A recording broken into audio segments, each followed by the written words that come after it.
కొందరు వాగ్దానాలని పేపర్లో ప్రింట్ చేసి కార్డుల రూపంలో చేతులకి ఇచ్చేస్తారు ఒక్కొక్కరికి.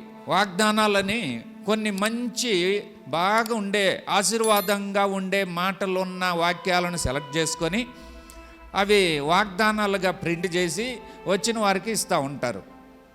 అంటే దానిలో ఉన్న వాక్యం ఎవరికి రాసిందో, ఏమి రాసిబడిందో, అసలు దేనికి సంబంధించిందో అవన్నీ అక్కర్లే.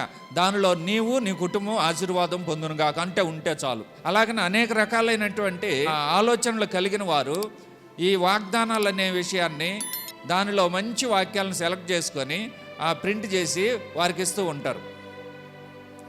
అలాగే ఇస్తున్నటువంటి సందర్భంలో కష్టంతో కూడుకున్న మాట ఏదైనా ఉన్నదనుకోండి, అందరికీ కట్టకట్టి అందులో పెడతాడు, అందరూ తీసుకుంటారు.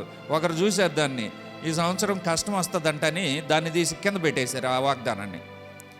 ఆ తర్వాత ఇంకొకరు చూశారు, తీసుకునేశారు. చివరికి ఆ ఇచ్చే వారికి మిగిలింది ఏంటంటే ఆ కష్టంతో కూడుకున్న మాట ఉన్న వాగ్దానమే మిగిలింది.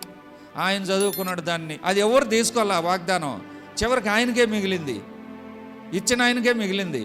సో ఇలాంటివి అమాయకత్వంతో తెలియక అపార్థం చేసుకుని అర్థం తెలియక కొంతమంది అలా చేస్తున్న సందర్భాలను చూసాం.